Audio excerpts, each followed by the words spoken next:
beli phone mahal-mahal tapi tak boleh nak celup air. Membazir je lah. Tengok phone ni, bawah 600 je. Korang tahu tak, Bukit Tungku ni memang terkenal sebagai kawasan orang kaya lah. Tapi dia juga ada banyak rumah-rumah tinggal yang sunyi dan menyeramkan. Ramai yang cakap kalau korang lalu malam dekat kawasan sini memang seram. Tapi sekarang siang, jom kita pusing-pusing dulu tengok suasana kat sini. Dah halang tu aku nak test kali Realme C75X kat sini. Phone ni bawah 600 tapi kamera dia 50 megapiksel super clear. Bateri besar 5600 mAh. Lepas tu boleh masuk air. Aku nak tengok boleh ke phone bajet macam ni korang guna untuk buat vlog. Jom ikut aku. Ni contoh rumah tinggal yang ada dekat kawasan Bukit Tungku.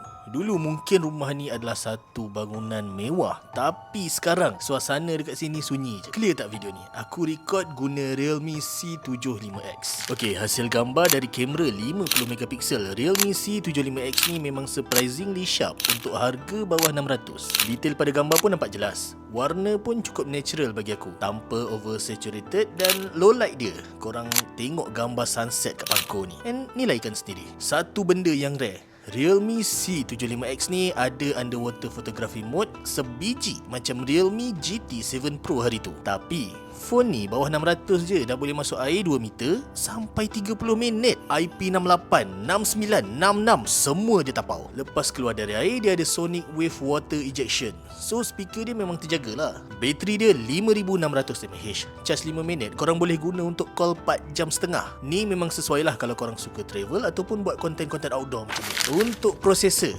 dia guna Helio G81 Ultra. Pair pula dengan 256GB ROM dan up to 24GB RAM. Lepas tu dia ada mini capsule 3.0, Google Gemini, AI Smart Loop. So korang boleh search info dengan cepat, termasuk kalau korang nak tahu sejarah tempat-tempat yang korang pergi ataupun explore. Sekarang aku dekat kawasan area Taman Tugu, di mana kalau korang ingat jalan yang ujung sana, pernah jadi satu kejadian yang mana itulah dulu ada penampakan lembaga lah dekat situ katanya dalam video tu.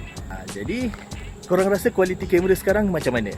So berbalik kepada telefon, bagi aku Realme C75X ni memang antara the best phone bawah RM600 kalau korang nak yang 50 megapiksel kamera, boleh masuk air, bateri besar 5600 mAh dan korang nak guna untuk korang lenjan harian. Sesuai lah kalau korang kerja sebagai rider ataupun korang nak bagi budak-budak phone ni. Jadi next korang nak aku explore dekat mana lagi, test phone apa lagi, dan korang komen je dekat bawah.